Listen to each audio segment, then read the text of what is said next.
Hello, and welcome back to Dev Game Club, a weekly podcast in which two veteran game developers look at games from the past to discuss their relevance and impact today. I'm Brett Duville, and I'm joined, as always, by my co-host, a man who always looks left and right as blood drips from his nose.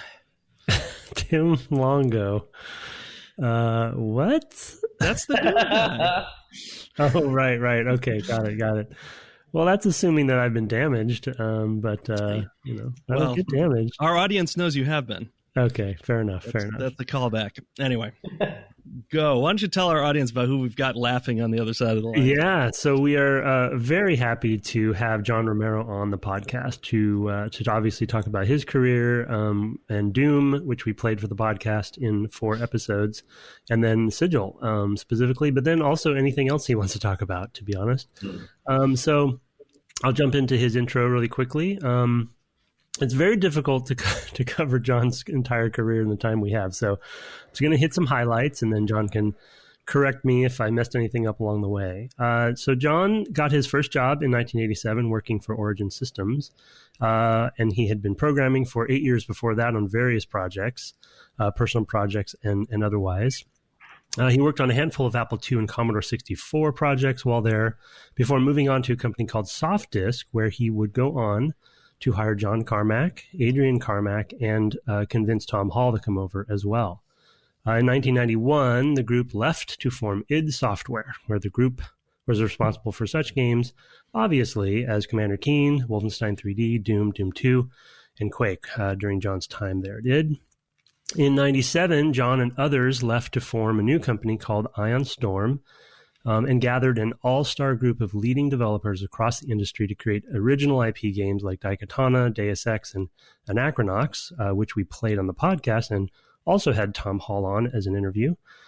John later left Ion Storm to form Monkey Stone Games to focus on mobile space that was blowing up at the time, and then later joined Midway in 2003. From 2005 to 10, John founded and worked with on various companies such as Slipgate Ironworks and Gazillion, Loot Drop, which he co-founded with his now wife, Brenda Romero, at the time Brenda Braithwaite, and then collaborated with and was a board member of the Cyber Athlete Professional League. John is currently working with his wife as co-founders of Romero Games, working on the tactical combat Chicago gangster game, Empire of Sin, and released SIGIL this year as a 5th chapter for the original Doom as a celebration for the 25th anniversary of Doom's release. Finally, it is worth mentioning that John has received such crazy and cool accolades and titles like Developer Legend, Apple II Forever Award, Time Magazine's Cyber Elite 50 twice, and has been inducted in the Tech Hall of Fame. So, there you have it. Thanks for being on, John. Did I get that stuff right? Yeah, that was pretty good. All right. Awesome. Good. So one of the things we usually start with a little bit is, even though you've been interviewed billions of times and there's a lot of the stuff out there, one of the things that our audience does like to kind of hear about from the horse's mouth is just sort of getting into the business. And I know you've probably been asked that question lots of times, but some of our audience just may not have read that stuff. And we're going to obviously, because we focused on Doom for this series specifically, we'll want to lead up to id and focus on id, quite a bit, but then just kind of talk about the nuts and bolts of making that game and SIGIL. But we're pretty, like we said, we're pretty loose and casual, so we can go wherever the conversation takes us. But what was it like in the early days? You and Brett in pre-show were definitely talking about some of the early stuff you were working on. So kind of how did it all begin in a short version? Oh, yeah. I have to figure out how to shorten these things because I remember every minute. Okay. So we'll get to that. The very short version, which is hard for me to do. Before anyone really had computers in their home, I was playing games in the arcade and I loved them. And I found out one day that I could play games for free up at the local college. So I was 11 years old, went up to the college, played Poison Cookie, Nim, Hunt the Wumpus, Adventure, you name it, all these old, mainframe games on a mainframe. It was an HP mainframe. And Let me shut this off. And the there were just a few students there because it was summertime, so there weren't professors walking around. So an 11-year-old didn't get kicked out of the computer science building. And so I started asking the students, what are you typing on the screen? And they're like, oh, it's basic programming language. I'm just doing an assignment. So I asked them, well, what does that mean? What does print mean? What does a go-to mean? What's that for thing? And so I started to write these down, and then somebody finally handed me a book, so I'd stop asking questions. And I got on one of the terminals I was playing games on, and I started typing in code in Learning Basic, which is very easy, and started making my first adventure game on a mainframe, saving it to punch cards and paper tape and stuff until it took about 3 years before my parents finally got a computer at home. So in the meantime, I was going to any computer store that had a computer that they would let me get on, and this means TRS-80s and Ataris and Apple IIs and everything that was out at that time, to just practice BASIC and just try to make something, because I couldn't really save anything. I had no disks or to save on. And anyway, that's how I started learning how to program. And as soon as we got a computer in the house in 1982, I was done going outside and blowing things up and burning things. I was on a computer. Yeah, and I was the glue to the computer, and it was all about making games as many hours a day as possible. So it's funny when I actually tell people I went to a college at 11 to learn how to program. Yeah. So when you said you found out as an 11-year-old that there were free games on the college campus, how did you find that out?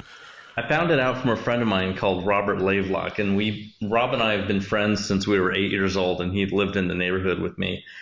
Super, super smart guy. He always knew what was going on. His parents, his dad was the fire chief of the city. They were they had plenty of money. He got whatever he wanted. And when the arcades were huge, if he wanted to spend $100 at the arcade, his parents would drive him there and give him $100. Wow. He did whatever he wanted. And I was with him as much as possible, playing games on his Atari, or he'd come over to play on my Apple II. But most of the time it was like going out to the arcades and just hanging out. We used to spend the night at each other's houses and all that stuff. And we've been friends since then. We're still friends. We still see each other. That's great. That's amazing. Yeah. I want to break in and ask about it, because you mentioned, and I don't know that a lot of people will probably know this about you. You mentioned how it's hard for you to condense because you can remember every minute of it. I remember hearing this about you, maybe even in that conversation about Will Wright we were talking about in pre-show, about your mental and memory ability. You want to tell people a little bit about what that is? Yeah, because it's one of those things. I think I have like a light form of hyperthymesia, which is near perfect autobiographical recall. And mine is mostly about games and anything that intersects games, like music, because I listen to music all the time while I'm coding, if I'm playing games, I'm listening to the game's music. But music is tied into everything, so I can hear a song and I'll remember something significant that happened while I was listening to that song. It's just so I remember a lot of stuff. And there are other people that are in the industry that also I know they have to have hyperthymesia, like Dr. Cat, David Crane has it. Several programmers I've met have it, so they can just recall without any issue something that happened in 1982 or whatever. Right. Yeah, it's a remarkable sort of ability, and it makes any conversation with you so detailed because you remember exactly, what it felt like to play game X, for the first time, or what it was like when you were programming Y. So I wanted to throw that out there in the beginning for people so they knew just like what an encyclopedia you are. None of these questions have been given to me, so this is all brand new. It's gonna be off the cuff. Yeah, this wasn't rehearsed. Like I'm pretending to be a hyperthymesiac. No, of course not. That's a good call. We were both at that talk we talked about in pre-show with Will Wright, where you were interviewing him, and I do remember that coming up, and I totally forgot about that. So that's a good mention. Well, then you don't have hyperthymesia. No, I definitely don't. Ask Brett. So from there, leading into your first, at least what, on the books, kind of official industry job at Origin Systems. I don't know if you would consider that your first one or not. I mean, absolutely. Okay. That was. So what was it like getting that, and how did that come to be? Because that's definitely a different era. Yeah. So that was, it's funny because during the 80s, up until I got the computer at home, I was doing a lot of programming, and I started a company called Capital Ideas SWotH, and that was my first startup company in 1982 when I got that computer. The rest of that year, it's funny because it feels like so long during the time that I knew BASIC and didn't know 6502. It felt like 2 years, but I guess it was, 3 years. But when I got the computer, I coded on it so much that it felt longer than the time that it was. But I learned 6502 at Christmas in 1982 because I had the right book. And I needed to know 6502 to write really great games. Obviously, I'm not getting a job in the industry without it either. And I already knew that was what I was going to do back when I was programming in BASIC. I knew I was going to make games. So there wasn't the question of where my interest was or where's my life going. Like that's exactly what I was going to do. And I learned, unbelievably, I got the book at Christmas. I went maybe 10 pages in. I'm like, oh my God, why didn't I have this book before? Because this is so easy. And I coded some 6502 in real quick. It worked perfectly like I thought it would. And I was just like, unbelievable. I had a rotten book before that wasted my time. And I couldn't understand it because it was a theoretical book. There was nothing that told me what to write. So anyway, what a nightmare. But I learned 6502 at Christmas, and then we moved to England. When we moved to England, the computer went with it. So I had no computer, and I just learned 6502. Oh, no. And that computer was gone for half a year.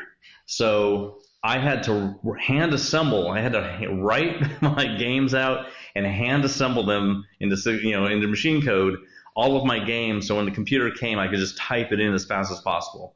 Are you kidding?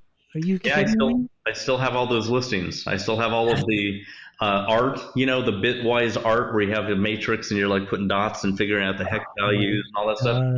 I have all of that. Yeah. That's incredible. Oh my God. That's amazing.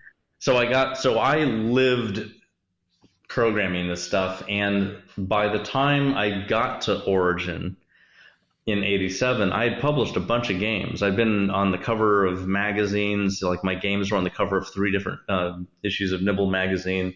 I won programming contests in magazines. I was doing everything I could because this is what I'm going to do, And even more weird was like that first year, obviously your first games are going to be rotten. Even in the first year, games that I wrote in 1983, when the computer finally arrived and I exploded with games, several of those games were published later in 1987 on disc in stores. Mm-hmm. Like I had written them and then 4 years later they get published. But the first published game was a game I wrote in 1984 called Scout Search. And that game took me, maybe an hour to write, and I got $100 for it. But it was a June 1984 issue of Insider magazine. So I had all of this stuff. I had all of this coding while I'm doing high school. And I graduated from high school in 1985. I was in England at the time because we all moved, we all moved to England in January of 1983. But after I graduated high school, I moved back to California because I needed to be where technology was, because I needed to, eventually get a job. Right. And when I got back, first job I had, it's not in the industry, but it was a retail software job at a store in Salt Lake City, Utah called Software Center. And they sold PC and Atari and Commodore and Apple II software, and I got to basically learn all of the stuff that was out at the time. I did so much stuff, making deliveries of software and all kinds of. Basically, it was a small business, so I got to do a lot of stuff, and it was really cool. It was really cool working there. But then, and at the same time, I'm going home. I'm writing games. Basically, games are nonstop for me. If I'm working at a company making games, I'm making games at night as well. Like, still, it doesn't matter. I'm always making shit. So what happens is after finally gets to, like, say, 1987, and in between 85 and 87, I'm living in multiple places. I kind of try to go to college, but after like a few weeks, it bores me and I stopped going. So I just really didn't like college. I'd rather code. And in 1987, decided I needed a real job. So I went to Apple Fest 1987 in San Francisco at the Moscone Center. And when I went in there, I brought my discs. I brought a little box of discs of some of my best stuff and went into Apple Fest, and straight ahead was Uptime's booth, which was a disc magazine that was a competitor of SoftDisk back then. Mm-hmm. And I walked right up and I saw everybody's playing my game because, yeah, everyone's playing a game that I had sold to them that they were publishing and showing everybody. Because I made stuff all the time. Like, I sent stuff out all the time. It was nonstop. Yeah. If you look at my mobygames.com entry. Oh, no. It's ridiculous. Yeah. Every year was like, in those early years, it was like 12 games a year or maybe, 8 or something. But it was a shitload of games. And so I used to send stuff to Uptime. And Uptime, the Apple II editor was Jay Wilbur, who I later hired as Holy CEO. Cow, are you serious? Yeah. Jay was the editor. He was like a bartender, and he got into computers because he had one and he was interested in them. He even tried out for the movie Cocktail with Tom Cruise and almost got it.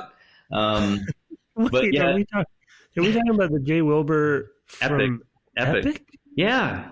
Holy cow. Yeah. This is blowing my mind. Okay, sorry, keep going. This is amazing. So Jay, in 1980, this was like, I met him for the first time in 86 and was publishing stuff left and right with I sent them so much stuff. And he liked it, so he bought it and kept on publishing it. And I got to this Apple Fest and I finally meet him, and then I finally, for the first time, meet my first real programmer. Because up until that time, I never met anyone else who could code. So from 79 to 87, I hadn't met any programmers. So I finally met Lane Roth. And Lane Roth was Jay's coder at Uptime. He was an excellent programmer. 6502 assembly on an Apple II. He knew the Apple II GS. He knew the Mac. He knew 68K. Guy was great. He also knew everything about disk protection and wrote a bunch of utilities to do whatever you wanted with the disk. So he was a hardcore programmer. It was great meeting him, and we instantly hit it off. And the publisher of Uptime was there, and he offered me a job. And because I was sending games to him, and he knew like everyone's playing my game out here, and there's more games lined up to come out, and so he wanted to know if I'd be interested. They're in Rhode Island, and I'm like, wow, this is really great. I got my first job offer. I came here to Apple Fest to get a job, so this is awesome. Yeah, that's amazing. So that meeting happened. Then this was in September of 1987, by the way. So then I went over to the SoftDisk booth because I knew about SoftDisk, but I never did anything with it. And I told the SoftDisk people, hey, I was just wondering if you guys had any job openings. I've been submitting a lot of stuff to Uptime. People are playing my game right now over in their booth. And they're like, oh, yeah, here, contact us at this number. We might have an opening. So I was like, okay, cool. That's another possibility. And then then I start looking around. Okay, looking around the show, I'm going to focus on a company I want to work at. Uptime was just an offer, that I wasn't sure if I'd actually want to work there, but it was an offer. But like, let me look at where I want to work. And I look and I see there's Origin Systems, one of my favorite companies in the whole industry. There's only like 2 other ones. So I'm just, wow, let me go over there. And they have big posters for Warriors of Destiny Ultima 5 coming October 31st or something, which of course it wasn't going to come until, March 31st of 1988. But anyway, it was advertised, and I was so excited because I'd beaten every Ultima. I loved Ultima. I was totally into it. So I go over to their thing. I didn't see Richard there, but people were like playing their, they had a remastered Ultima 1 in assembly language finally, and that looked really cool. And they had demos of Ultima 5 running, and I went over to the one with Ultima 1, and I'm like, well, this is probably the one that no one cares about. And I popped the disc out, and I threw my disc in and rebooted the Apple II. And the marketing lady's like, "What are you doing?" And she comes over. She's like, "This is our computer to like show our stuff on." I said, "Hold on a second, just look at this. I'm a programmer, and I really want to get a job at Origin." And she sees this game that I wrote. It was called Lethal Labyrinth. And she's like, "Oh, wow, is that double res?" I'm like, "Yeah." And she's like, "Oh, wow, that's pretty cool. Can I get your information?" So I gave her my information. I said, "Can I get your business card?" And that was the real fatality right there. She gave me her business card, and then I took my disc out and rebooted Ultima 1. And I was like, I got my contact at Origin. This is great. She wanted my information. So I don't even remember what happened at the end of that whole thing because I was focused on Origin. I saw some other stuff, but like that was the thing that mattered. So I get back. I was working at the time through Manpower, which is a temp service, and I was making $9 an hour in 1987. That was actually pretty good, and I basically called Origin all the time, like every day. I called her, and she finally is like, "Let me get you in touch with the person who could probably tell you whether there's a job or not." And so she got me in contact with a guy named John Fascini. She was in New Hampshire, which is where Origin's center was. Like the Austin office that people hear about was only the place where they develop Ultimas. New Hampshire was the heart of Origin Systems. That's where everything was done. All the ports were made there. All the QA was done. All the production was done. All the storage of everything they ever had was there. Disk duplication, putting stuff in boxes, getting it out into trucks, all that's there. Marketing, Dennis Loubet was there painting the Ultima 5 cover, and wow. Yeah, you name it. And Richard's brother was there, I think, too. Well, yeah, Robert ran it, because Robert's the biz dude. So I only found out about that, in the last couple of years, actually doing the podcast. I actually grew up in New Hampshire, and they were just down the road. I mean, they were probably 15 miles from my house. When I saw that on the back of some manual, I was like, that's not right. New Hampshire, what do you I mean, it might have been Underworld or something like that. What is this? It was very, very strange. What years were you I grew up, I lived there from 71 when I was born till 85 or 6. Oh, you left just before I got there. Yeah, so we almost overlapped in New Hampshire. Oh, so that's amazing. Yeah, so Rob was actually there. He was running it. Yeah, he was running it. And so I got in touch with John Fascini. John Fascini tells me in about a month we're going to probably have an opening. And so I'm like, okay, cool. He's like, call back on this date. So I wait, call back on that date, and he tells me there is a Commodore 64 position opening up to do port from the Apple II to the Commodore 64. So I'm like, hell yeah, I'm ready for this. I've only ever programmed the Apple II, really. So I go out and I get the book, Mapping the Commodore 64, read the whole thing, easy. Can't wait to do this interview. He tells me that I'm going to do this interview with 3 coders from Origin, and I'm up against 4 other Commodore 64 programmers across the United States. Uh-oh. So not worried at all. I mean, I knew everything there was to know about the Apple II and 8-bit computers. So I have no idea why they wouldn't hire me, because I'm confident and I know everything that they're going to ask me, which was great because the phone interview was like a joke. I could answer any question that they had. I could tell you every fucking opcode for everything on 6502. I know the cycle times. It's like, what else do you need to know? I know all the ROM locations. So, and then the great thing was that they're interviewing, quote, a Commodore 64 programmer. These are Apple II programmers that are doing the interviewing. So we're buds already. So we're talking, and it's great because I'm like, yeah, I read, I went through mapping the Commodore 64. It's pretty basic, it's an easy computer. You can, swap out, actually have some more memory than the Apple II, because you can swap out the top the top 16K. You can bank switch that out, and it can be just pure memory, and it doesn't have any other garbage going on up there. And it's got some really nice interrupts, scanline interrupts, and I basically was just telling them that I knew what I was talking about. I know the screen layout, I know the multicolor mode, the high-res mode, and you name it, blah, blah, blah, blah. Not a problem. And so they're just like, wow, this is great. He's super confident. So I blew down all those other 4 guys, meaning I beat them. And so they were going to fly me to New Hampshire. So they fly me to New Hampshire. Now I'm going to do an interview with 9 programmers in the conference room. Oh, wow. Which all together? Yeah, all together, all at the same time.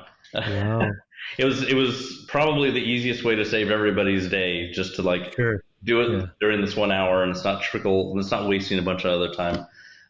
It was great. It was the same shit as the phone, just like they could ask me anything. It does nothing. And it was just like, why didn't I do this years earlier? Why didn't I apply the second I got out of high school? Because I could have answered all this shit at the same time. There wasn't anything that I really learned in those last 2 years other than just making more games. So anyway, they hired me. Boom. And then in November, I drove, and I was married at the time with my first wife, and we drove from California to New Hampshire in November. So it was snowy, and it was like an Oregon Trail bullshit story, but we got there, and we got there and I got an apartment, and moved in, and it's pretty funny because I got married, then I got the job at Origin, then I moved across the country, and then 2 months later had my first kid. Oh yeah, it's a lot. Kind of packing all the life changes in all at once there. And within 4 months, all of those things happened. Oh my goodness. Yeah, so it was pretty crazy. So that was how I got in the industry. I basically had to interview the shit out of these other 3 dudes, and then go there and do the 9 programmer gauntlet, and then start working. And it was great because I was working on a port of 2400 AD from the Apple to Commodore, and when I got there, I was making $22K a year when I got there. So it was like, back then, salaries didn't really go over $30K for programmers.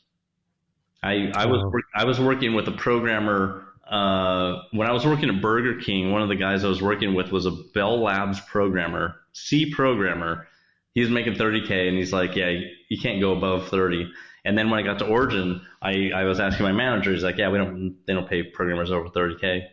So I'm like, what's going on with this 30K thing? But when I got there, I found out that there was no way to transfer data between the Apple II and the Commodore 64. And then I had to talk to the Austin office, and they're like, nope, don't have anything. And so I'm like, there's nothing to transfer data between these 2 computers. You can't use disk drives. They're totally different formats. There's no cable to go between them. So I went to Radio Shack, and I got a phone cable, that's 4-wire phone cable, got a soldering iron, got one of the Commodore joystick port things, and I got a 16-pin IC chip that goes inside of a socket in the Apple II, and soldered up a cable, and then programmed the cable. So one line was ground, one was signal and 2-word data.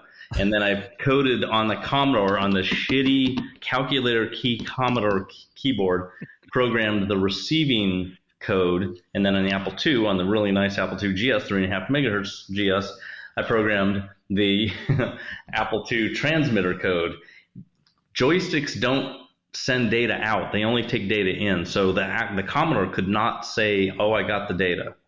So I had to time it to send data as fast as it could before it got garbagey.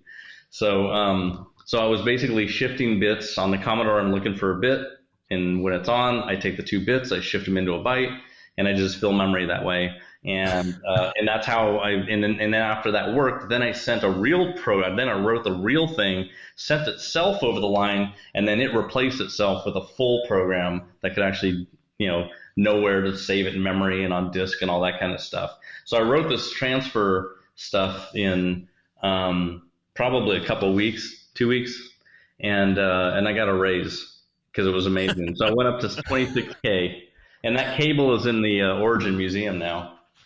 Holy That's amazing. My mouth is open right now. I know. This is just the hardest core shit. I can't even, it's hard really to convey to people, because I'm just thinking back to that time of, how would I do that? And I'm like, I don't know how you would do that, because I definitely can remember all those kind of weird restrictions. And yeah, that's one way. That's one way. That's probably the only way anybody ever figured out. I have a friend who programs micro controllers now for some, custom stuff he's doing. And it's very similar, right? In the way that, it's sometimes over Wi-Fi, but it's very similar, like a signal channel. And then, you got another wave that's carrying basically the data and the signal's controlling. And it just reminds me exactly of that. That's amazing. Basically designing a little protocol to go over the joystick. Yep. Nicely done. And then I got a raise. And then that's how I started in the industry. I left unbelievably, that was my dream company to work at. I loved Origin. Yeah. Working there was amazing. Yeah, it was. It was one of the top. They got a good end of that deal because you saved them way more than $4K a year. Oh yeah, totally. But the company was just, the people were amazing. The company was so well run. Rob Garriott was just the nicest guy.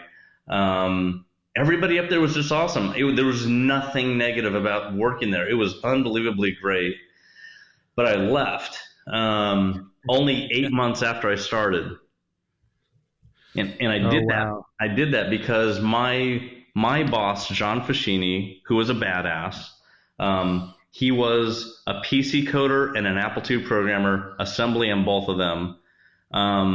And he was the manager of the Ultima 5 PC project, to take Ultima 5 while it's being written in 6.502 and porting it to C.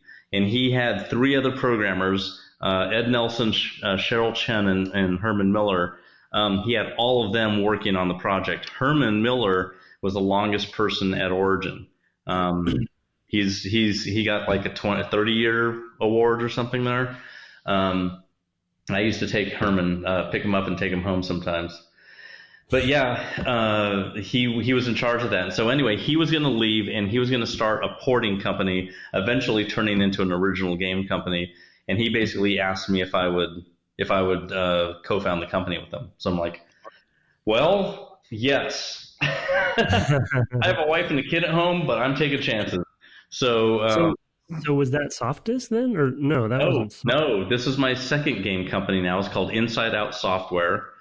Okay, that's right. Okay. Yeah, so I started Inside Out Software with him, and my projects that I worked on was the Might and Magic 2 port from the Apple II to the Commodore 64. So I did that. Right.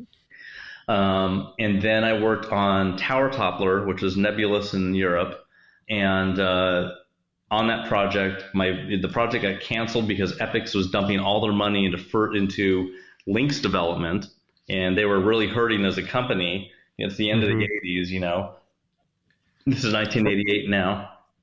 For all those youngsters out there, Epix is a different company that John's talking about than Epic. EPYX. Yeah. It was automated simulations back in the 79, 80.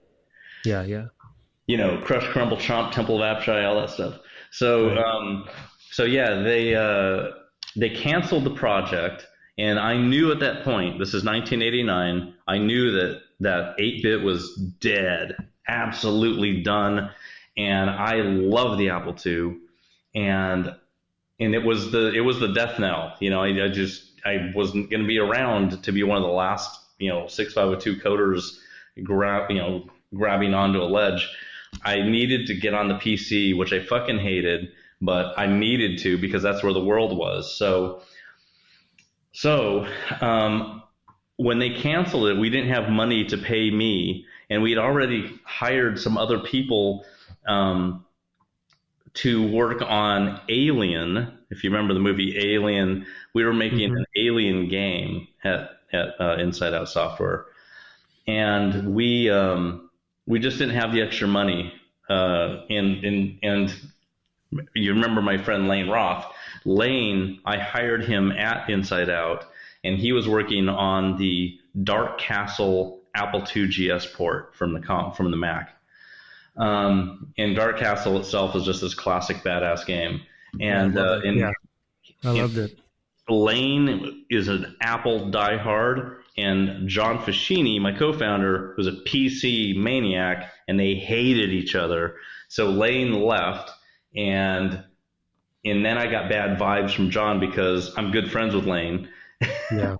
And so it was easy for me to leave because it's like, well, bad vibes now, canceled project. I need to move to 16-bit, and this place I can't do that.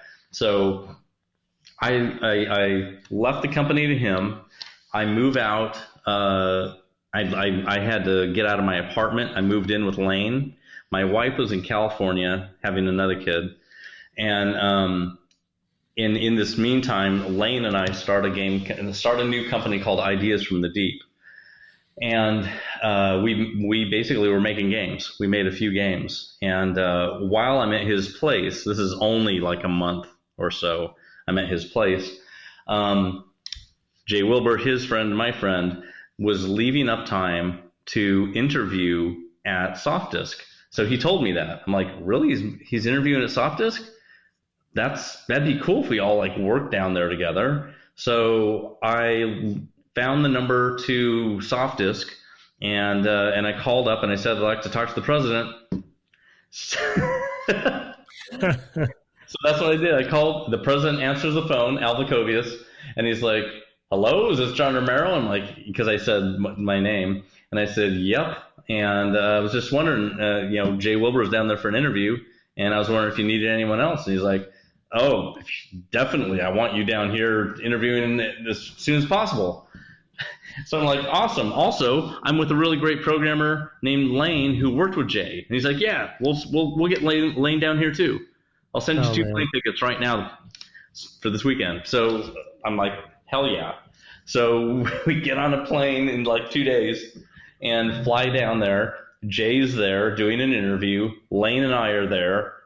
There was a guy who used to come from Uptime. He was there already hired. He's the one who mentioned Jay. And so all of us are down there in Louisiana, Shreveport, Louisiana. And this is in March. So it was really nice. And we went down there. It was a super fun time. And it was great, boom, hired. And so that was the next company I went to was SoftDisk because well, I told Al, I don't know the PC. I'll learn it really fast. I'll even make stuff while I'm learning it, as long as I can learn it because I need to switch. And he goes, I don't even care what you do. Just come over and work. So nice. I'm like, awesome. So he basically let me learn the PC. And interestingly, up until this time, it's 1989, March of 89, I worked for 10 years to make a really great 8-bit game, and I never made one. And I'm looking at Karateka and Load Runner and Choplifter and you name it. And I'm just like, I never got to make one. I did fucking school, elementary school and high school got in the way. Oh, no. I'm competing with these people who can code all day long, and I can't. Really sucked. Yeah. So I felt like, Jesus, now I'm starting all over. I have to start all over on a piece of shit PC. I hate PCs, but I have to learn it and love it. And now I have to make games on it. So I'm going to really try. But I never did the thing in the 80s I was trying to do. So I was like, okay, well, now I get to start all over again. Yeah. I mean, that's just the cycle, right? It still happens today. It feels like sometimes you got to start over. Yeah, no, I've had people tell me, "Oh man, you got to work on the PS2," and I'm like, God, I feel so old when you say that. And then I'm hearing John like, I didn't get to make a great Apple II game. You know, it's like, I know. Yeah, me either. I know. I was living it, you know. And the funny thing is, the whole id Software thing happened, and it was like a year and a half, and we made the best game we've ever made in our careers. Right. A year and a half later. Yeah. So let's hit that, and we definitely want to get to Doom specifically for the series. But so you're at SoftDisk, and then as the info is telling me, you helped recruit some of the founders of id. So can you quickly walk us into sort of the formation of id, and then kind of, you know, I guess we can breeze through Wolfenstein a little bit, but then hit Doom. Okay. As you kind of gave me the segue there, but yeah. All right, real fast. I was programming the PC in the Big Blue Disc department for a year. While I was learning it, I programmed Pascal games. Then I went into assembly for everything else, and I was programming a lot of tools, and sometimes I got to do a game, but I was just like not making games constantly. So after a year, I told the president again, Al, I said, I got to go to LucasArts. I got to make games. I'm not making them all day here, and I just have to. And he said, whoa, don't go. We'll start a whole new product for you to make games all day. So I'm like, awesome. But I don't. At the time, I was making something every month. I had to make a game or a tool or whatever and ship every single month. And I told him, I need to have 2 months, and I need a team. I need 2 months. I need 2 months, and I need 2 other people to help me, and 1 other person to be the interface with you guys. And he's like, okay, 4 of you in the department. And I said, yes, that's what I need, and I need 2 months for a game. He's like, all right. So we'll put that together. So it took like 3 months for them to put this whole thing together, because it's a ton of work to do that. But it was a subscription product like all their other stuff, and everything was called PC Arcade at the very beginning, but then that was already copyrighted. So then they found Gamer's Edge. So I needed to put together a team. I took Lane out of the Apple II department to be the interface, so he could be a manager with the other guy with across the street. And then I needed another coder, and I needed an artist. So I go into the art room, which was the art room. It was like for every product, there's just an art farm, and I saw tons of the art. It's good art, but I saw this new guy, and he's like this long-haired new guy. He was an intern. He was making $5 an hour. It was Adrian Carmack, and I said, hey, so you listen to metal, right? And he's like, yeah. So like Metallica and stuff. Oh yeah, Metallica. Yeah, Pantera, Slayer. I'm like, cool. You want to do some art for games? And he's like, well, sure, whatever. No, if my boss says it's okay, then sure. So I talked to his boss and said I'm going to be hiring him into my department in a month. So he's like, all right. That turned into a big shit show that got solved, but Adrian did come into the department a month later, and then I needed to find a programmer, and because I made games all the time, I was making games and publishing games on the Apple II, at SoftDisk's Apple II version, while I'm making PC games during the day. So one of the latest games that was published on the Apple II that I did at night was a game called Substalker, and on the same disk was a game called Tennis by John Carmack. And running that game, I could tell this guy is a great programmer just from looking at the technique on the screen. Back then, in the 80s, I could tell you who wrote a game just by looking at it on the screen. Whether it was a brand new game, I knew how he painted the screen, right? Like I know the artist, I know how they write the code for the paintbrush, and I know how they're putting the thing on the page, so I could tell you based on technique and everything who wrote the game, because I knew everything about all the games. I knew all of them on the Apple II. So I could tell from Carmack's code he was a really good programmer. And I said, how about this guy? I want to pop in here and say, we talked to, what was his name from Space Quest, Tim? Mark Crow? Yeah, when we talked to them, he talked about, seeing slowed down renders of how they drew some of those screens, right? I can remember at the time on the Apple II being able to actually see, because of the frame rate being what it was, you could often see like the order in which things were drawn and why and all that stuff. So it's a kind of a weird thing, but if people are interested in like what you're talking about to visualize that, that's a good thing to go back and refer to, like just a slowed down, like here's the order in which, basically what we would call polygons today were drawn on the screen, even though it wasn't done through polygons. It was done in dots.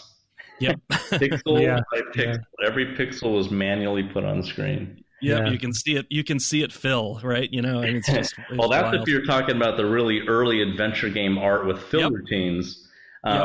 But the stuff that I'm talking about is bitmap shapes being drawn on the screen in an assembly. Oh, sure, using like the character set or something like that, right? Well, that's on a non-Apple II computer. Apple II didn't have a character set you used for graphics. It was a bitmap screen that had a horrible interleaving, so you had to use a lookup table per line.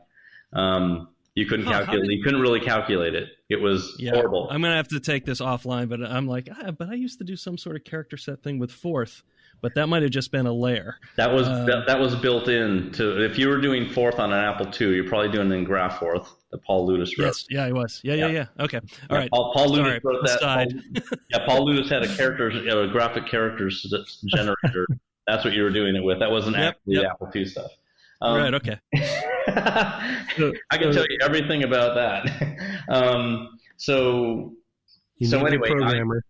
So I needed a programmer. I told them, can we get this Carmack guy over here? And they said, no, we've already tried to hire him twice. He likes doing freelance. He doesn't want to come over and interview with us. And I said, tell him that this is a game-only position and that he's going to want to talk to me because I speak his language. So they contacted him, and he, on his end, he was kind of tired of the freelance thing, and he was like, oh, I can talk to some actual programmers down there. That's great. And so he came down for an interview. He drove from Kansas City in his MG, and we went to Italian Gardens on Lakeshore Drive, and it was great because Lane came with me, and Al and Jay, and we all had dinner, and it was the best programming meetup ever, right? He was thoroughly convinced that he needed to be there. It was like when I met Lane for the first time and I met a real programmer. It was like that for John. So It was like, I have to be there. It's like, I know the Commodore, the Apple II, and the PC. Lane knows the Mac, the 2GS, and the Apple II. We have every computer covered other than the Atari. And with John Carmack, unbelievably, he found out before this that he was making his RPGs, the Dark Designs RPGs. He's making them on the Apple II. He sells them to the Apple II disk for soft disk. He finds out he can make 2 times the money if he made it on the PC. So he goes and rents a PC, learns the PC, ports the game, and returns the PC within a week. Oh, geez. Yeah, so John knew the PC also. Not really well, but enough to make a game, right? So so when he's hired, so anyway, he absolutely wants a job. So hire him, moves down. He moves into Brighton Manor, which is where Tom lived, and so they could both kind of come in together. And so I didn't have an office at the time, so I told him, just here's a computer, write a game, write it for the Apple II department. We don't have anything right now. Just do that. So he writes a game. He writes a game called Catacomb for the Apple II, gets it published on the Apple II disk. Now I finally have the room, and we can all move into the dark room that has no fluorescent lights and bullshit in it. It's just plain heavy metal all the time. And we have the best computers in the whole company. We have 386 33 DXs. With 4 megs of RAM, and we have an NES in the corner just playing Zelda and Super Mario all day, and it's the greatest place ever.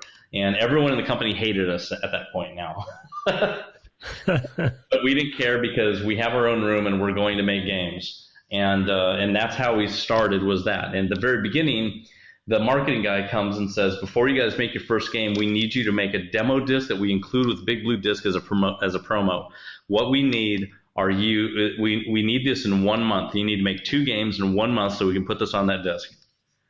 And then you can go on to your new schedule. So I tell John, all right, so we can't be creative with our first game. We have to port something really fast. It has to be done in a month. And we need a shell program, a graphical shell that will show these games and be selectable and show README files and do all this shit. We have to do all that in 1 month. So I plan on porting my Dangerous Dave game. He plans on porting Catacomb, which he just wrote. And we can also do it in the C programming language, which I was dying to use, but I couldn't use because they did not allow me to use it. But now I'm in my own department, and I dictate what I'm going to do. So I say, guess what? We're programming in C. Fuck yeah! So it'll go so much faster than using assembly, 8086 assembly. Although we had to write assembly for all the graphic routines, but everything else was in C. So that's what we did. We basically wrote those 2 games in 1 month and the shell, delivered it, and it got sent everywhere. So Dangerous Dave, the PC version, was on there, and that went worldwide everywhere. And eventually it reached Pakistan and India and became the standard game installed on every computer in those 2 countries. So if you have Solitaire and Minesweeper, you also had Dangerous Dave. So it was more popular than Doom in those countries. Holy cow. I did not know that. It's unbelievable. I've been, like, so many people blown away that I'm the same person who wrote Dave, which they know it as Dave.exe. The game was $75K. Oh, man. Unbelievable. But yeah, it's like one of my most popular games. So that's how we started in software. Yeah. So why did you guys break off? Like, what was it? Just not working out at soft disk, or was it just time? No, it was basically, I'd been there for a year. I saw the company, had 90 people in it, was a dinosaur, was locked into their subscription software thing with nothing new on the horizon. There was nothing innovative happening. And as soon as we were done doing our thing, that demo disc, and we start making a game called SWotH. And I talked to John, beginning of the project, and I go, okay, here's the fateful decision point. What do you want to do on the game? Because we cannot overlap. We don't have time.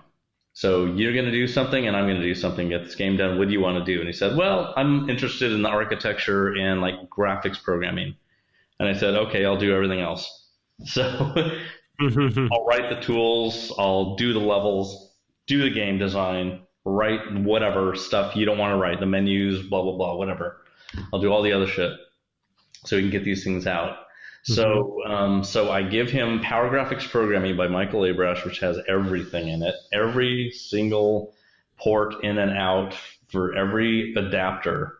It's the most extensive book at the time, and it had come out that year even. So I gave it to him, and that's what had all of the information in it to do smooth scrolling, if only somebody could use it. So John, late at night, he's doing SWotH, which is a vertical scrolling Xevious style game.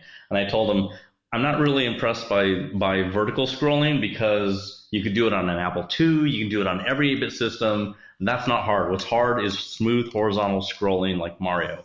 That's what's hard. If you do that, that would be amazing. So he got vertical scrolling going in SWotH, and then he decided, well, it's like,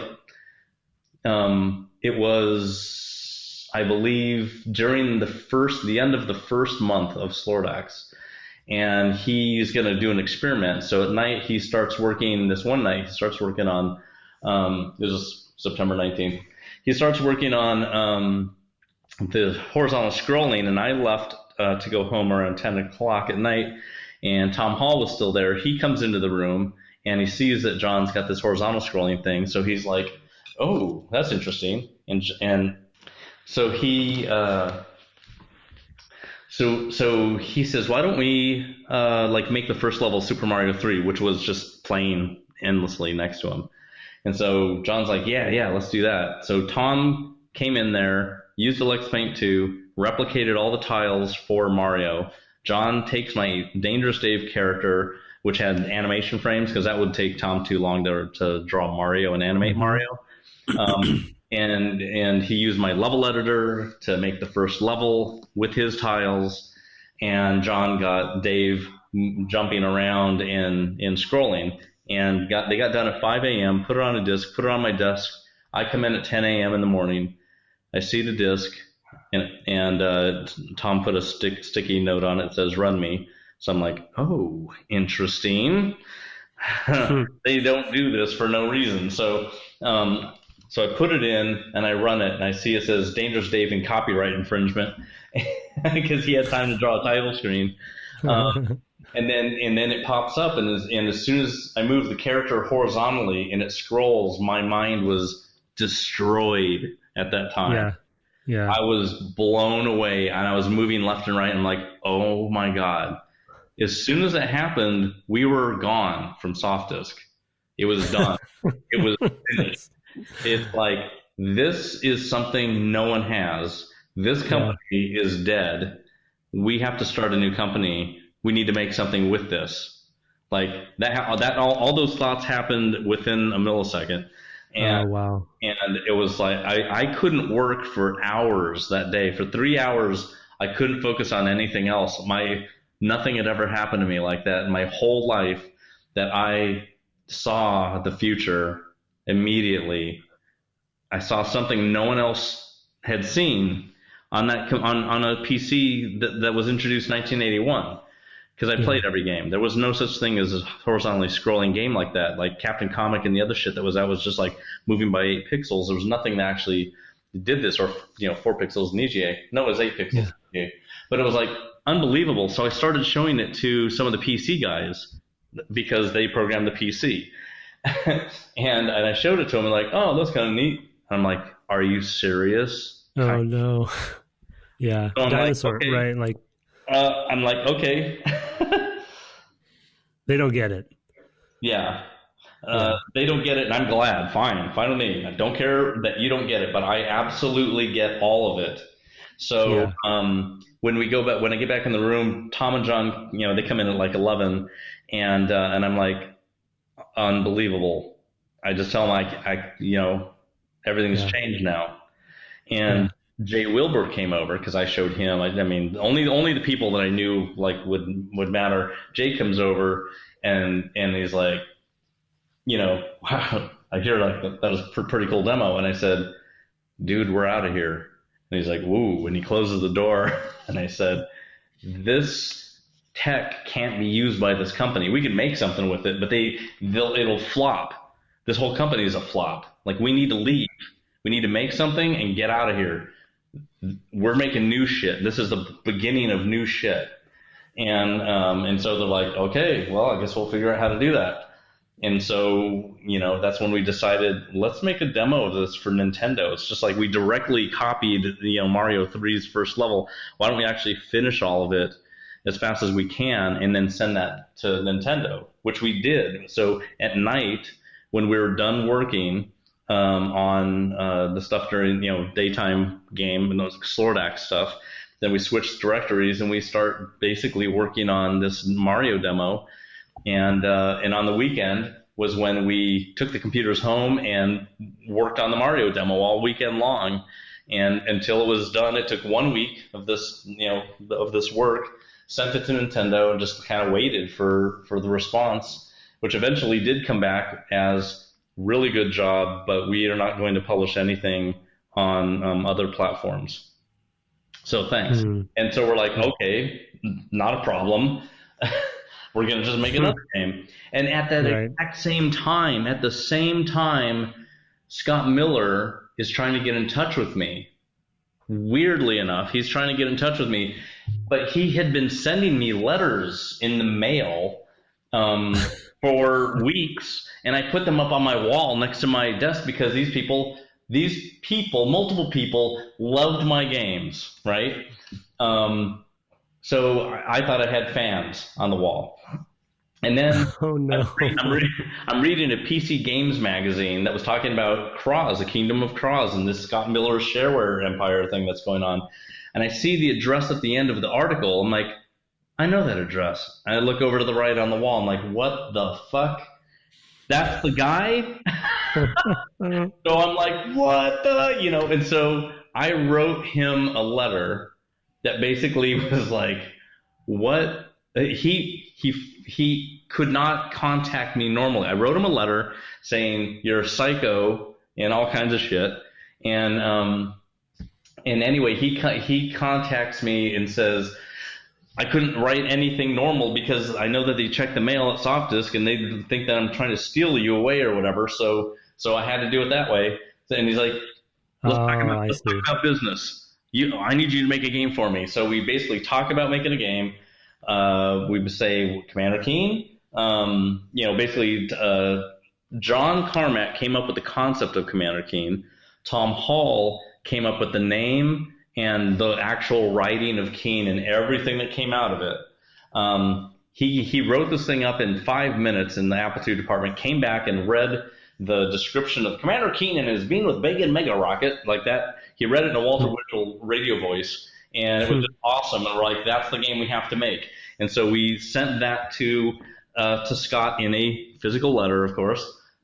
Send that to him, and he's like, absolutely. And I told him $2,000 down for us to do this. And he's like, okay. Meanwhile, on Scott Miller's side, he only had $5K in the bank. And he's like, I have to do it. This is going to be crazy, Holy cow. Yeah, and the thing is, he wanted us to make a game based off of games I'd made for Big Blue Disc, not even Slordax or this Mario demo. So when I told him, let me send you the newest shit, this is the kind of game you're going to be getting, he was mind blown when he saw it. So he was so excited. He was sending us money, $100 every weekend for pizza. And because he knew the weekends were we were going to bust our ass nonstop and not sleeping. And during the day, we would work, at SoftDisk, 10 to 6, change directories. Now we're working on Keen until 2 a.m., go home, go to sleep, come back at 10. Did that all the week long until Friday, which we would then stay up all night, all day Saturday till Sunday, all as late Sunday as possible, and then get the computers back in the office before everyone showed up on Monday. And we did that in under 3 months. We had to make 3 games, with a trilogy of games. And the first one was like September 20th was like the beginning of id. December 14th was when we delivered Commander Keen, all 3 games, Keen 1, 2, and 3. And it came out with this was a surprise to everybody. It came out and it just exploded. And the first month with no advertising, it made $20-something thousand bucks. And we got half of it or whatever. So we got this check for $10,500. and as soon as we got the check on January 15th, I'm like, we're gone. That's it. We're out of here. So I told Al Vukovius, who owns SoftDisk, we're leaving. And, it really sucks, but let me tell you what we can do. So we made an agreement that he would not sue us and try and take Commander Keen IP and all that shit.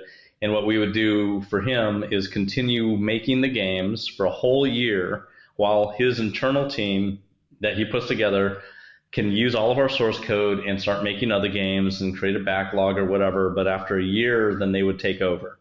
So we will spend the first year of id Software making games for SoftDisk. So that's how you avoided the legal stuff. Yep. So we avoided getting sued. Of course, that's not the only games we're going to make. Nope, we made 11 games in 1991. Oh my gosh. They took 2 months each. So I want to be sensitive of your time, John. Are you okay staying on? Do you want to keep, because we should get to Doom. Let's get to Doom soon because I have some skull cracking and deathmatch to do soon. Okay. So basically, Keen does really well. It basically pays for the whole company, obviously, for the whole year. The money just kept going up and up and up. By the beginning of 1992, we had written the second set of Keens, because 1991 was really the crazy year. We'd made the second set of Commander Keens. Now we have 2 games on the market. We had Aliens 8, My Babysitter, in retail. Because we did that for Form Gen at the same time as all this other shit. And then at the beginning, like February of 1992, we go to Sierra, the company. We meet Ken and Roberta. We go to their house. We get to have dinner with Ken and Roberta. They want to buy id Software for $2.5 million. Wow. Yeah. Oh yeah, it's a real long story. Anyway, I said, let's sell the company. Let's do it, man. $2.5 million. You know how much time it would take for us to make this much money? And so we say yes. And Ken's the one who said $2.5 million. So I said, 100,000 down with a letter of intent, and then we'll sign all the papers, and then boom, we sell the company. He said, nah, I don't feel like paying 100,000 down. I'm like, all right then. We'll continue making Wolfenstein 3D, which I showed him in his house. So he passed on that, and his software remained independent. So yeah, I even have graphics of the Blug from Keen 6. With Commander Keen in front of him, and it says part of the Sierra family with the Sierra behind him. That's amazing. So many stories. So anyway. Yeah. No, I get it. Yep. So we get past Keen. One of the things that Ken wouldn't believe was like, we showed him our income statements, and it was like, we're making $50,000 a month in shareware. And he's like, no way. It's like, yep, keeps going up. And he's like, there's no way shareware makes that much money. And I'm like, well, here it is. Yeah. What it's doing. And we just keep on making games and stacking them. And, those old games keep selling too. So we're not going to stop income stacking. So anyway, we were making Wolfenstein at that time. And I showed him, and he came from the Castle Wolfenstein era. He knew it. I don't know why you didn't see it, but anyway, we come out with Castle Wolfenstein. We get an SPA award. In his office, he had 2 SPA awards on their own table because he was the most proud of those awards. We immediately get it with Wolfenstein. And we saw him at the awards show, and he's like, I know. I've made mistakes like that before. Believe me, it's not the first or the last. So man, he was really cool about that. And so Wolfenstein comes out. It's beyond explosive. Then like Keen was a joke compared to the amount of money that Wolfenstein made. It made like $250,000 the first month with no ads. I mean, it was like a crazy town. So that was awesome. We made Spirit of Destiny after Wolfenstein. It took 5 of us. There was really 4 of us making Wolfenstein. It took 4 months. And then we added Kevin Cloud, and he helped with the end of the Wolfenstein stuff with episodes 4, 5, and 6. And then we did Spirit of Destiny with Kevin, so that was 5 of us on Spirit of Destiny. It took 2 months. And then John at the same time was modifying the Wolf engine for Shadowcaster to have some sloping floors and some lighting and fog and stuff. And that just wasn't good enough for our next game, so he was thinking about the data structure and the world representation, getting away from a matrix grid and all that stuff. And so he's planning Doom's technology. And so in November of 1994, we finally got our new office space, the Black Cube, that we all moved into. And Tom writes the first iteration, or he just writes the Doom Bible in November. And I have all the notes that were written to create the Doom Bible. I still have all those. Wow. Tons of 30 pages of handwritten notes and drawings and all that kind of stuff. And anyway, we start working on the game in January after we take our vacation, come back. January 1993, we're going to make the game. Let's put out a press release saying this is going to be the best game ever made. And that's what we did. We put out a press release saying it is going to herald a new era in PC programming. And it did. And it did. You said that. It's on the internet if you want to read the press release. It actually went into detail too. And it's multiplayer, and it's going to be an open game for modding, all that shit. Yeah. In every facet. So when you sent that press release out, you were obviously confident that it was going to achieve that. Yeah, we totally knew it. We absolutely. The funny thing is, like, everything that we had done, like when I look at everything I had done in my life up until it was like being on a rocket. Like, I went from growing up in the desert with scorpions and snakes and tarantulas in Tucson, Arizona, to having a computer and learning how to code on my own and making a ton of games. Like Wolfenstein was my 87th game. I had made a ton of games, right? And I mean, Commander Keen, like there were 7 of those. You know, and all the games that we made, like 11 games in 1991, we made tons. I'm making games at night while I'm making games during the day. So it's like nonstop game making, tons of practice. And so we knew that after Wolfenstein, John felt confident. He didn't know he was going to run into issues with speed and that he'd have to like find out about the BSP and implement that. And I didn't even think about the fact that like what are the levels even going to look like? Like you know, everything in history up until that point was 90-degree mazes like Might and Magic. You know, everything. There was no examples of anything else. So it was like having to invent the abstract level design style was another thing that was, you know, tough to do. Even though the data. How did I do it? Go ahead. Yeah, well, I mean, just so we can reserve a little bit of time for some nuts and bolts, when you mentioned Tom writing the Bible, and then you're coming to these conclusions that you're about to do the unknown, like what? Because one of the things we talked about on the series quite a bit was level design specifically, because some of it was because my background as well, but also because from a first-person 3-dimensional perspective, there wasn't such a thing yet, really, you know, of that freeform level design. So, I mean, can you deep dive a tiny bit there on sort of like what you were going through and how you guys, even if you have any tools or editor stuff that you guys are talking about and how to do that stuff, which obviously we know where it went but yeah, I mean, what were you going through? Well, at the very beginning, like we were used to making games, like Doom was game number 90 for me. Yeah. So we knew what games were like. We knew what it was like making games. At the very beginning, we got to define our data. We got to define our world, and that's down to a data design. And you know, all the concepts are going to come out of that. Like, the funny thing is that Tom Hall is an assembly language programmer as well as a creative director, and Tom and Carmack and I obviously are programming forever, and I'm doing design shit all the time. So so it was a really great, like we could speak in code all day if we had to, but we also are super creative. And and so it was very natural for all of us to talk about the data structure and the possibility space of what we could do.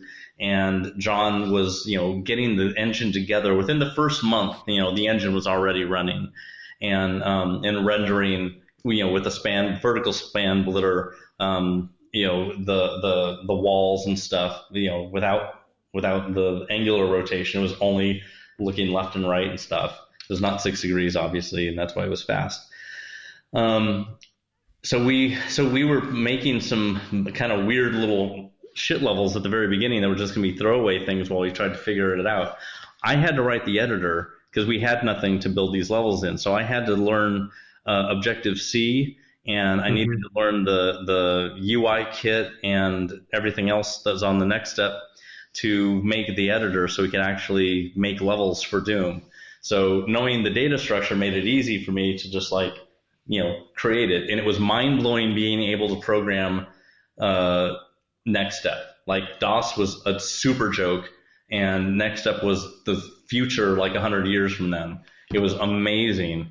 So programming the editor was like some of the most fun I've ever had because it was so space age. And at some point during 1993, while making the editor, we also made it a multi-user editor. So I could be on my NextStep machine, and I'm moving lines around and stuff, while Carmack is using the editor in his room, and I see him moving objects on my screen too. Wow. Yeah. So holy cow! At that time, that's amazing. Yeah, that's really extraordinary for the time. But the thing is, it's just because they're just network objects, and we're listening to them and we're sending them, and it's like a nice, easy concept, but like it was built into NextStep. It wasn't anything that we had to like weirdly figure out. It was just like, hey, let's send some objects over the net. It's going to be a command. It was amazing. And we took that out because I just didn't want anyone fucking with my map. So we took the multi-user thing out. But it was super cool. And so we could make levels and save the data out and then have it execute a BSP program that was later, like when we actually knew that we needed a BSP in the node builder and all that. But it was just like making levels was super cool, and really it was Tom all day long playing with the editor, giving me feedback on what he needed. I'm putting it in. This is the first time that we've made 3D levels like this, because Wolfenstein was grid-based, so we just used the Commander Keen editor that I wrote to do Wolfenstein-style games. Mm-hmm. This is a whole new thing. So it was super fun to do, but then at some point, Tom had a creative block on creating levels because it was so hard to break out of the Wolfenstein thing, because it's like, make a room. The room is Wolfenstein. It's like the height of a room, and it's like full brightness. And there's cool textures. Textures was a brand new world. Having textures on the ceilings and the floors, and we had lighting. And that was enough of a dimensional change that we like focused on that and not the height and stuff. So like the levels were not interesting at the beginning, and it was just like, we have to create a design language. There has to be some way of like pushing beyond this. We're stuck in this 90-degree world that everybody knows about, that everybody's been in. And so when I got done with the editor, I finally said, I have to solve this problem. So I just said, I'm going to solve this issue with us not knowing like what kind of levels we can make. And I spent just a little while making a room with, in E1M2, because I was already making a level. And E1M2 decided to make this room and do some more detail on it, have heights, have monsters on heights, have lighting with contrast and all kinds of other stuff. Like use the stuff that's in the engine, with angled walls and all this stuff. And then when I saw it, I was like, now this is what I want to see. This is what I'm talking about. And I thought it looked cool. So I called the artist in and Tom, and I'm like, check that out. And when they saw it, they're like, yep, that's it. That's cool. So I'm like, this is the way we need to do levels. Yeah, that's super interesting, because it sounds like it was almost more of an intellectual challenge of breaking yourselves out of the box, right? Yeah. Which is something that the other companies you had worked for couldn't do, right? I mean, that's a large part why you had to leave Softdisk, because they couldn't figure out how to break their model. Ken Williams couldn't figure out how to break, his model. Like, you're not making this money in shareware. That's crazy. It's just interesting that it's as much as it is a technical challenge, right, to do all of that, it's also just to be able to imagine it, to be able to say in advance, we're going to have all these things. We're going to put out a press release about how amazing this game's going to be. We'll figure it out later. To dream big. Yeah, it's amazing. Yeah. Yeah. So it was totally a creative block and just a mental thing we had to get past. And the only way to get past it is to just play with it and push it and then start making rules. And one of my rules was really important, and I used this rule for Quake as well.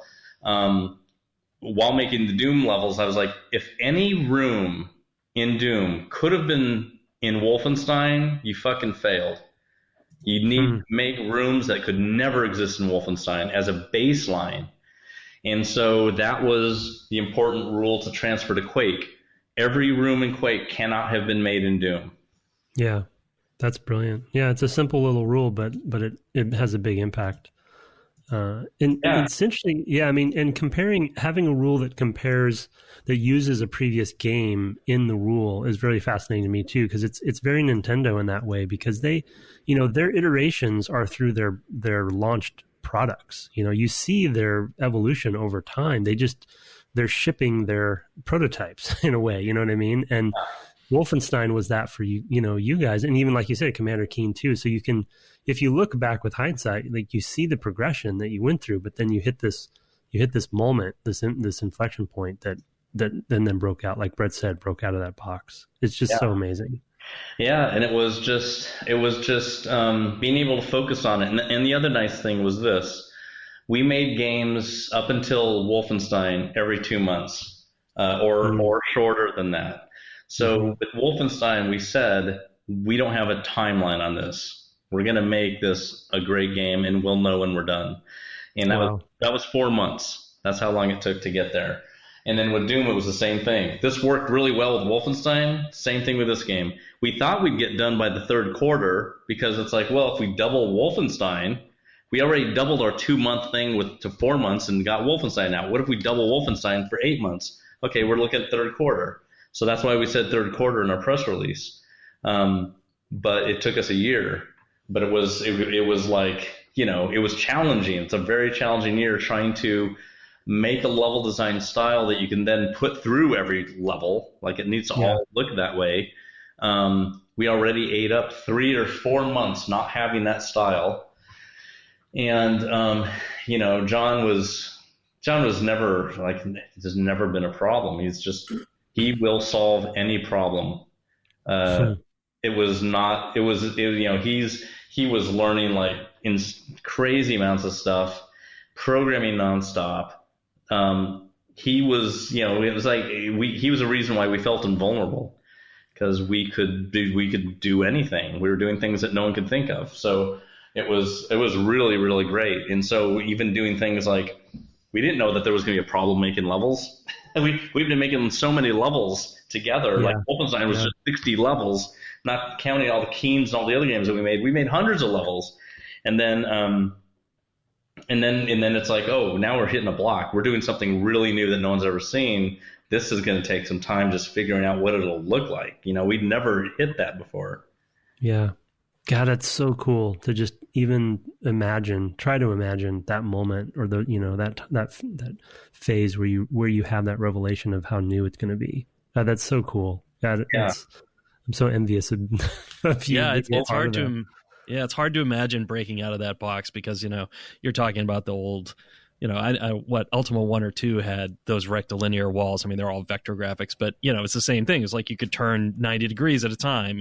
Yeah. All the wizardry games are that way too. I mean, it's just you think that that's what games are, right? And you have to break out of that and say, I'm going to put this is going to go at a 45-degree angle. Whoa, mind blown, right? Yeah, I know. Amazing, yeah. And then the other things that happened with Doom as just a matter of development, without even really crystallizing it into like a really important thing, were things like making the first level into a horseshoe where you can actually see across to the other side. You could see outside. It wasn't that long. You only had to open 2 doors or 3 doors. And so it was very like, that is a really good idea, having a level that just goes in a horseshoe, because it's enough complexity that it doesn't feel linear. Like you're going in a straight line. It's interesting. And if you can let the player see the other half of the level, then it's aspirational. And it's like there's a landmark in the center when you can look out and you can see the pond of slime, It's like, the landmarking. If you remember, E1 M5 with the center slime pit, where all of the shit happens around it. And just all of the way that secret stuff, like we'd never made a game where you can make the floor raise up. And we talked about all this stuff on the previous episodes. They're definitely the aspirational points specifically, and landmarking, and just sight lines and flow.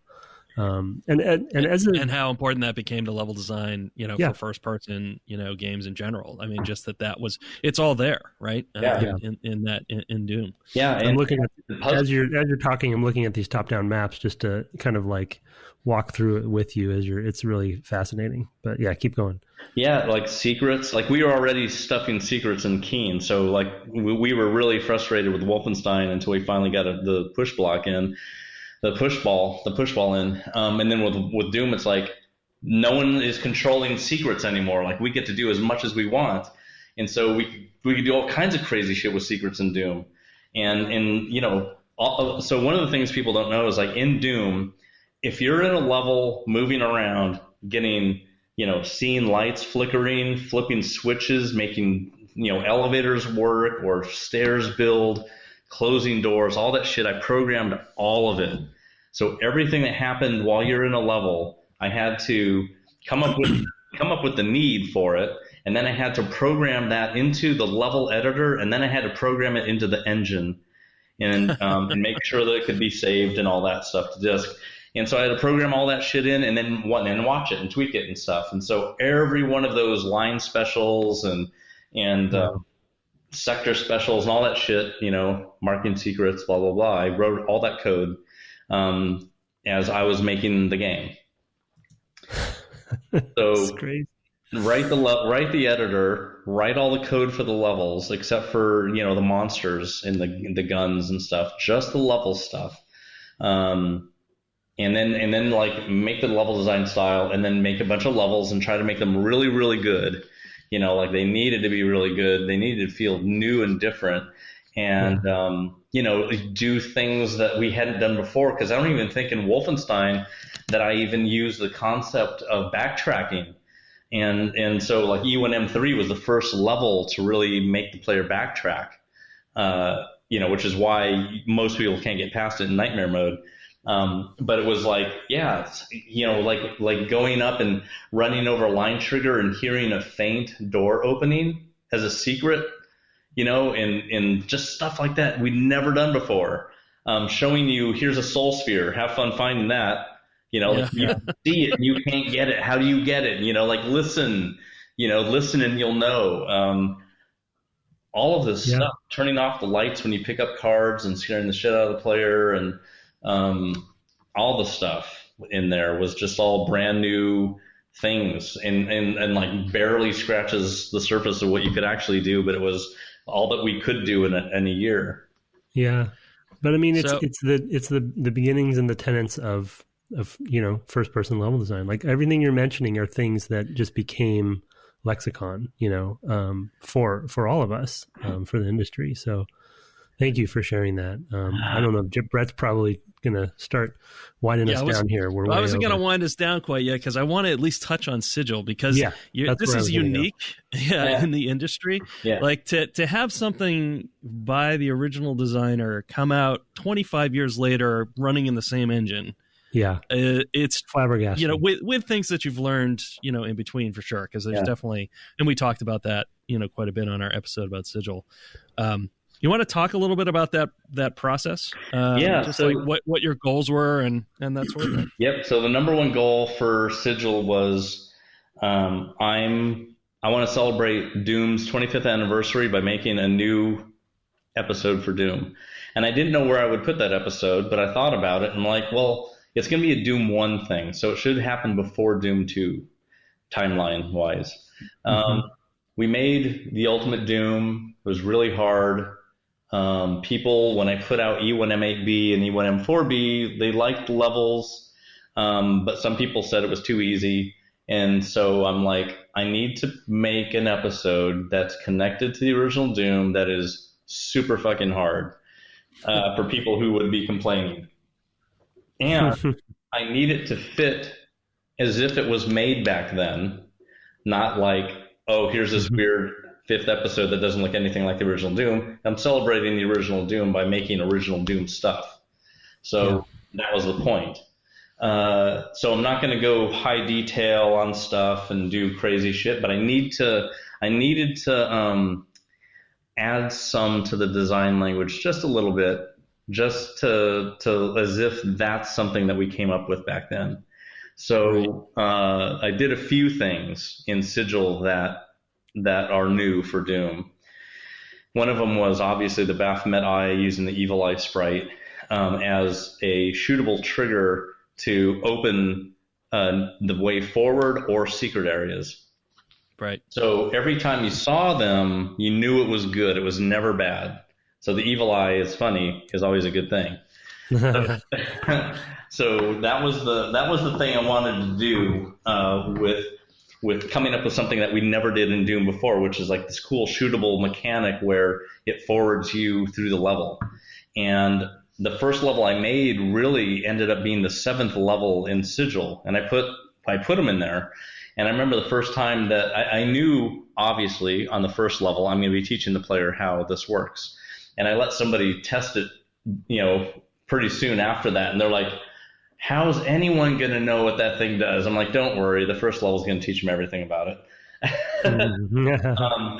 Because that's the plan, So it was about doing that. And then my next thing was like making deathmatch specific levels, but putting them inside the level file in the same WOD file. And because it's all determined by the spawn point, I could have different architecture, within that same level, but you're spawning in a new place.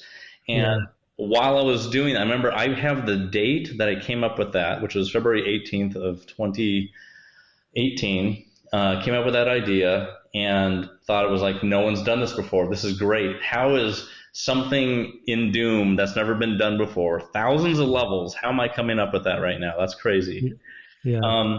So August, maybe September, a WOD comes out that's a Viking WOD, and it does that.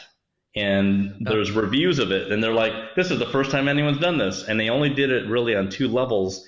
And what they did was they kind of copy-pasted part of the single-player level to another location and just like modified it for multiplayer objects and stuff. And I'm like, they didn't go far enough. That's not what I'm talking about. Fully, totally different levels, deathmatch levels per level, because you couldn't do it on every level in this new WOD that 9 people created. So I had something new there, but then it was kind of like taken away by this Terracar or Tekker or Wrecker. Yeah, it's Wrecker, R-E-K-K-R. It was kind of taken away by these guys. So I'm like, I need to do something on top of that that uses that someone hasn't done yet. So what I did was I made it so in Deathmatch, at least 2 of the Deathmatch players can flip a switch, which opens up a door next to them. The other person, when they flip a switch, opens the other door. So it's a 2 layers door. And if they both flip the switch at the same time, both the doors will go up and reveal a passage to a teleporter, which teleports them into the single player area and permanently opens those doors. So you can go in and out of the single player area and the deathmatch area. So you can go back and forth. Jesus. That's amazing. Yeah, you got to one up. You got to one up them. Yeah. So that worked out pretty great. Did that on every one of the levels, and nobody's ever mentioned anything about it. So I feel like I wasted my time there. So I won't do that. I won't do that again. But something new and cool. I think the biggest thing was the single player mode with the sigil eyes. Yeah. Of the Baphomet. Yeah. Was there anything, one thing we talked a little bit on the Sigil episode after playing Doom, was there anything that you can think of, and you may not be something that kind of comes obviously to you, that from a level design perspective, because I'm looking at the map for level 7 that you mentioned, that was the first one you did, and that map is epic. That is an amazing map. These maps seem like you've taken a lot of your learnings over the 25 years of level design in general and playing games and all the games you've worked on since. They feel, even though, like you said, it is still feels like it's a Doom level, it doesn't feel like it's not respecting that, but they do feel more modern to me from a level design perspective with the way that you've constructed them, the overall macro flow, the sight lines, like you already mentioned, the puzzle stuff. Is there anything that you brought with you that as you were making these levels that kind of dawned on you that you were thinking differently than you did 25 years ago? Well, yeah, because I knew that back then we're still creating this language and like the possibilities of making levels. So I wasn't done with that. But I did stop making them. So when I was starting to make SIGIL was just very natural. It was not hard at all. It was like I just picked up and continued making levels. Except now I've played games for decades and I've seen where it goes. And now I'm going to try to design something within the original space, but it's going to be updated. Just not visually updated, but just design updated. And I don't think that, I mean, when I look at the forums and stuff like that, I don't think that I like did something mind blowing at all, because people have made insane maps in Doom. So I think that like my goal was just to make something that was consistent with the original, but kind of went where we might have gone beyond it. So that's kind of the goal. That was the goal of it. So I think that it achieved the goal. And people have had a really good time, especially people that listen to the Buckethead soundtrack. Yeah, for sure. No, and it is. It's Brett said it when we had talked about it originally. I mean, it's a gift to the medium for sure to have you come back. So I mean, you know, on behalf of everyone, and I'm sure a lot of people have already thanked you for it. But it's just it was a great idea for you to do it, and at a great time.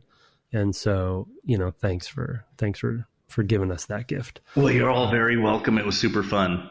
It was really fun to make it. You know, I just love designing stuff, and it's, if I work on more levels, I'm going to be trying to do something new with it, a little bit different. You know, but I can't say what I'm doing. But I love designing. And so I'm still going to be, you know, people will eventually see some more stuff. Yeah, we look forward to that. You know, I think I have some idea of some of what's going on. But I mean, I think we need to probably start winding down. So I want to first of all, echo that thank you, both for SIGIL, but for all of your work through the years. You know, and it's just, I mean, people can hear your energy, right? I mean, you're, you know, I've had lunch with you before, and just like, whoa, blah, blah, blah, it just goes like, you know, this is very indicative of what it's like to be around John. You know, when I saw you in Galway, it was an extraordinary, you know, couple of days. It's fantastic. I want to also give you a chance, you know, as well as SIGIL. I know you're working on other stuff. And I wanted to at least give you a chance to shout out, you know, what's going on with Empire of Sin and anything else you want to talk about. Yeah, basically we're making Empire of Sin, which is an Empire RPG, we call it, which is like a strategy game and an RPG, you know, together in one. You know, so it's like a business sim type thing, but it's strategic like Civ.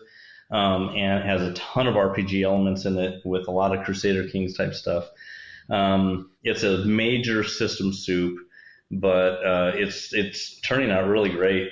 You know, we're having a really fun time making it, and Paradox is a super supportive, amazing publisher, the best we've worked with, and we love working with them. So this is almost like the dream game with a dream team. And, you know, it's just awesome. And it's it's all Brenda's idea. She's wanted to make this game for decades. And this is so far like lining up perfectly. That's great. And the other cool thing about it, which is the setting specifically, is just you don't see a lot of games set in that era. And so that's also a fascinating part of it for me. So yeah, 1920s Chicago Prohibition era gangster game that looks good, you know, looks really good. And is really fun to play, but not like a crazy difficult ramp. You know, it's like it's got nice tutorials and stuff to get you through. Mm-hmm. And it'll be out next year sometime. Yeah, that's fantastic. I really look forward to it. You know, like Tim said, it's not an era we probably see enough of, to be honest. Yep. It's kind of surprising that we don't see more of that, because it is kind of a fascinating time, and it's such a film covers film's a lot, gone there. Exactly. Yeah. I was going to say it's, we've got The Irishman coming out here in a week or two, which is not the same time, but it's like, Scorsese has been in these waters, and Coppola, so it's, I super look forward to it. Cool. Yeah. Same here. I mean, it's turning out great. We love making it. So it's going to turn out well if you're having fun making the game. Yeah. That's usually a good indicator. Yeah. All right. Well, John, thank you so much, man. This has been great. We could have gone a lot longer. Oh, I know. It's crazy. We could just do a weekly podcast with John Romero. Okay, let's talk about this 1 year where you had 12 games. Yeah, let's talk about those games this month. Cool. Anyway, it's been really wonderful. Thanks so much, John. Yeah, thanks for having me on. Have fun.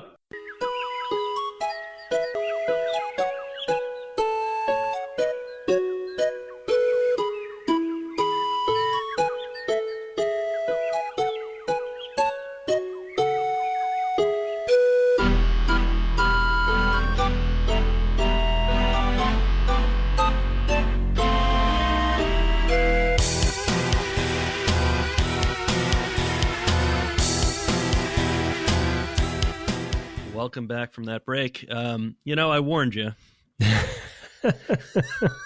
You did. You warned me, and I didn't know what you meant. Yeah, and that is literally what it's like to be around John Romero. Often, like if you have time, like I had met him at GDC a while back, and I had lunch with him and Brenda and a couple other folks, and then 2 years ago, I was in. They invited me to Galway to speak at a conference they have there. It was their first year, and because that's where Romero Games is. And when I got to the studio, John gave me the tour, and it was just like that the whole time we're walking around. We got up to the top floor, and he's like, we're going to build it out with this. I think he actually had some of those papers there, as I recall, as well, that you referred to. Yeah. Like the bitmaps and all that stuff. I actually signed. Brenda's daughter's, who is also a game designer, like her Skyrim book, because she was big into Skyrim at the time and all this stuff. And so it was a wild trip. But then John and I just talked like for a solid hour, about just whatever came to mind up on the top floor, which they were still building out at the time. It was really something, really something. Oh man. Yeah. It's amazing. I'm glad you actually interjected with that tidbit about sort of like, his memory. Because that I think gave people context for. Well, yeah. And it was interesting to have a spectrum on the call between hyperthymesia and with you, hypothymesia, exactly. The man who remembers nothing. Right. Like, I remember the beginning of this podcast episode. So, it's like, yeah. Yeah, no, but that's what it's like. I mean, when I could have interjected at a number of points because it was like, oh yeah, we talked about that once before, and he would have remembered exactly us talking about that. Like the first book he mentioned that he had for the Apple II. I was like, oh yeah, I had that book because that was a thing we talked about at GDC, and I know he would have said, oh yeah, we talked about that at GDC on the way, and he'd know exactly where. I mean, that's just the way he's like. It's just it's really something else. Yeah, it was again another delightful guest to have on, and just as far as stories for the industry, and it's interesting that he specified that his what's it called hyperthymesia that he specifically sort of related it to games focused memory because it's like his thing, like it's his life, and even just the statistic. And I didn't do the counting when I was looking up to do his intro, but Doom was the 90th game. Yeah. You know what I mean? And that alone, I don't think it dawns on people, Right. Even if you look at his Moby Games or something, you're just like, you don't really do the math on that. And that is very telling, and he's an incredible developer. Yeah. So it was amazing. It's just extraordinary. Yeah. And I remember reading back at the time, that Quake or whatever was Carmack's maybe 15th or 16th renderer, and thinking at the time, wow, that's a lot, right? And then to hear John, Romero say, yeah, that was my 90th game. Yeah. You're just like, it boggles the mind, right? Yeah. He's talking in segments of months. Like a month here, I did these games. Yeah, I did this game during the day. I did this game at night. And, the thing that we didn't get time to hit, we started getting into it some, obviously, with Doom when he started talking about the design side of things and how he was integrated. That was a great section.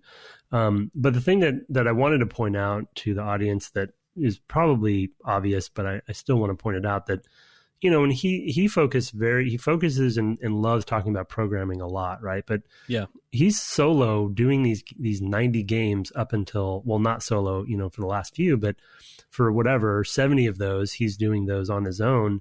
He's doing the design as well. He doesn't mention it that way. He doesn't speak about it. He says, "Oh, I coded this game. I coded this game. I coded this game." But back then, which we talk about on the podcast a lot, you're doing everything. Right. Will Wright famously talks about the same stuff back then, and and so he didn't give himself for the credit of he didn't give himself credit for the design side of these games because he loved the programming so much, but he's doing and it often all. The art too, right? I mean, art, it's just mind blowing to think about all the things that one person would do at the time, and be making whatever he said, $22K a year, of just, which was not nothing at the time by any means, but, because a computers were really expensive at the time. I think my first computer was like $1,500 was an Apple II, or something like that, which is a lot of money today. I can buy a lot more computer for $1,500 today, relatively speaking, than I could at the time. He is a fascinating person to talk to. He covered everything. I mean, he talks about, well, I knew where all the spaces were in the, in the ROM or all that stuff as well. Yeah. And it's like, yeah, you knew all that because that's how you did the audio programming. Because one of the ways you made audio come out of an Apple II was you would peak certain values, is what was the call, and it would play a sound based on the value of memory, right? So it's like, I mean, it's just the stuff you had to know to program one of those machines was kind of a lot in one way. You needed to cover a lot of skills. But on the other hand, it was only 48 or 64K of memory, depending on the model. So you could keep it all in your head, right? I mean, that's, when he says, well, I was programming on paper for 6 months and then, and hand assembling it, it's like, oh man, but you could kind of do that at the time. Yeah. That blows my mind when he said that. I just couldn't, he was so obsessed, He just couldn't stop. Yeah. Yep. And that's him still today. I mean, he was talking about cracking heads. I mean, they literally still play deathmatch all the time there. Like when I was there, I was jet lagged. So I was like, well, I'm not going to stick around and play and get because if you've ever watched John play Quake or Doom, you know that you're not going to compete. Like it would have been embarrassing if I had been part of it. But they'll just jump in and, they'll play. They're still playing those games, mostly Quake, I think. But it's amazing. I mean, yep. He just loves it. He just loves it. Yeah, he was at GDC, that year that I met him, and I think they had just a thing set up where you could just walk up and play. I don't remember if it was Doom or Quake, but you could just play, best of 3, with John Romero. Oh, against him? That's funny. And he's just constantly wrecking people. And it's like, well, you did pretty well. You lasted like 6 seconds. Oh, so good. Anyway. He has just an encyclopedia up there. He's also just into games history. And so even other people's games, like you said, he played everything, and he literally means he played everything. So it's, I've seen him talk about, mechanical games, so the sort of pre-arcade games that were still in kind of arcade-like spaces, where it was like literally a machine with like a spinning disc that would, that you would sort of get this primitive animation out of, a lot of kind of weird car games out of that. And it's just, the man knows so much about games, and he's given so much to games that I'm glad we got an hour and a half or so with him.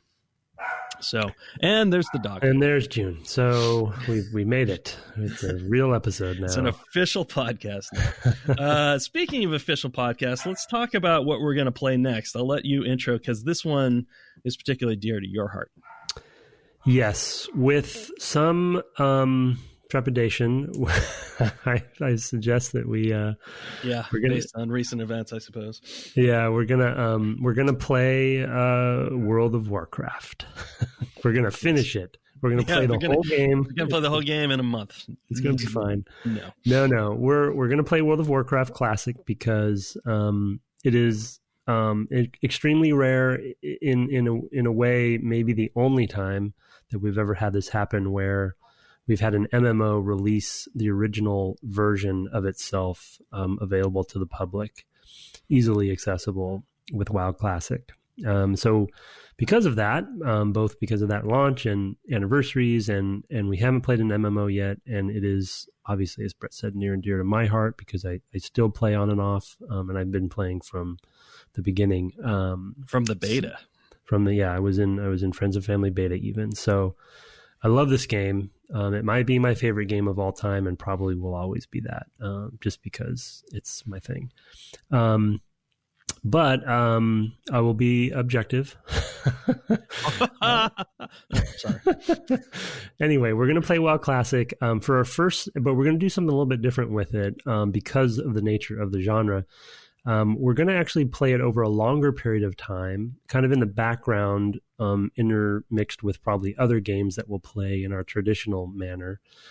So we might have, say, we don't know exactly how the schedule will turn out, but we might say have like a WoW episode once a month or something to kind of check in, because MMOs are such a slow burn, and and we're not going to play it and finish anything significant in a month based on the amount we play.